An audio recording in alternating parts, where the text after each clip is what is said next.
आपके घर में दिए जलाए होंगे आपने, और सबसे सही तरीका यह है कि दिए 5, 10, 20, 50 जो दिए हैं उनको आप सजा करके जहां रखना चाहते हैं वहां रख लीजिए, और फिर एक मोमबत्ती को जलाइए।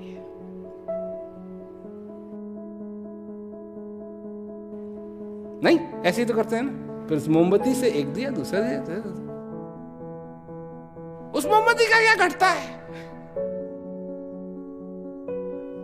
अगर वो मोमबत्ती जल रही है तो वो अनगिनत दियों को जला सकती है।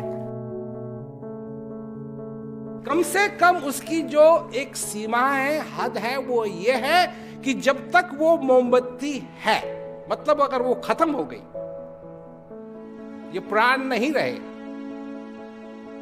तो फिर कैसे जलाएगी, वो बात अलग है। परंतु एक भी दिया अगर जल रहा हो तो उस जलते हुए दिए से तुम दूसरी मोमबत्ती जला सकते हो, और उस मोमबत्ती से तुम फिर सारे के सारे दिए जला सकते हो।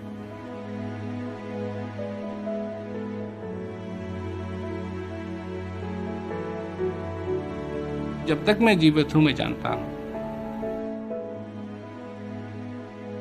कि मैं भी एक दिया हूं और आप भी एक दिया। तो ये जरूरी हो जाता है कि मैं जल रहा हूं या नहीं, ये मैं अपने से पूछूं। ये दिया जो मेरा है, जो मेरे हृदय में है, ये जल रहा है या नहीं? और अगर आप नहीं जल रहे हैं तो जलते हुए दिए के पास आएं और आप भी जलने लगेंगे। और जब आप जलने लगेंगे तो आप किसी भी बुझे दिए को चला सकते हैं। ये सारी संभावनाएं मनुष्य में, ये जरूरी नहीं है कि तुम अज्ञानता के अंधेरे में अपना जीवन बिताओ। इस प्रकाश को अपने जीवन में आने दो।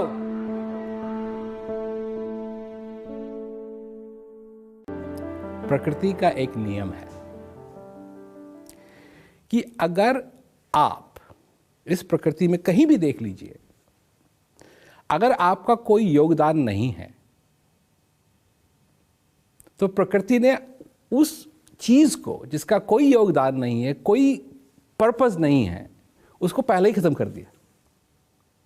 अब एक समय था कि डायनासोर थे और जो कुछ भी माहौल था वो डायनासोर्स के लिए खत्म हो गया। जब उनकी कोई जरूरत नहीं रही तो प्रकृति ने कहा जाओ। तो इस प्रकृति में मनुष्य भी है और मर्द भी है, औरत भी है।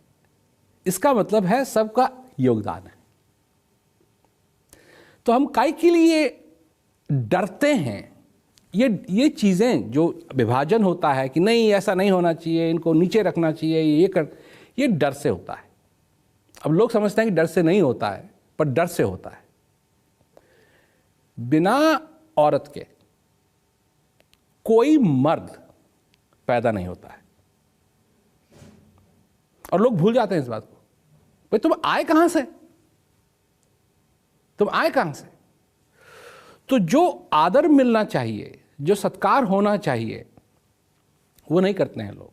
उनको डर है कि अगर औरतें उनको बढ़ावा दिया गया तो वो सारा सब कुछ रूल करने लगेंगी। नहीं, डर से नहीं, प्यार से सबको एक साथ लेके अगर हम आगे चलेंगे तो बहुत दूर तक पहुंच जाएंगे।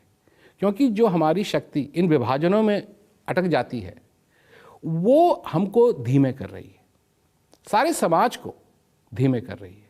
अगर आज हिंदुस्तान सभी जो भाग में बटा हुआ है, कोई कहता है मैं मुस्लिम हूँ, कोई कहता है, लोगों में ये बात नहीं है, पर सब अगर मिलें, जो भी इस देश के नागरिक हैं, और सभी की इच्छा है कि ये देश महान बने। और क्यों नहीं बन सकता है? एक तो ये देश महान है और ये देश और भी महान बन सकता है और सबको मालूम है इसका फॉर्मूला क्या है, और वो है कि अब हम साथ चलें। तो ये तो समय आ गया है साथ का, सबको साथ होना चाहिए और फिर आगे चलेंगे। और सबका कोई ना कोई योगदान है, इसीलिए वो यहाँ हैं। प्रकृति के रूप में अगर देखा जाए तो सभी का कुछ ना कुछ योगदान है, और जब तक योगदान है तो उस योगदान को रिकॉग्नाइज करना चाहिए। मैंने तो ये देखा है कि कई बार पुरुष जो हैं किसी बात को लेकर अटक जाते हैं और उसका हल औरतों को मालूम होता है कि तुम अटके हुए हो, इसको इस तरीके से देखो। तो अगर गाड़ी आगे चलानी है तो ये जो चारों चक्के हैं इनको एक ही दिशा में चलना पड़ेगा।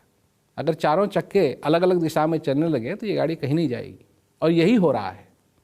पर समय आ गया है, अब तक जो होते आया है, पर अब समय आ गया है कि हम सब एक होकर के आगे चलें।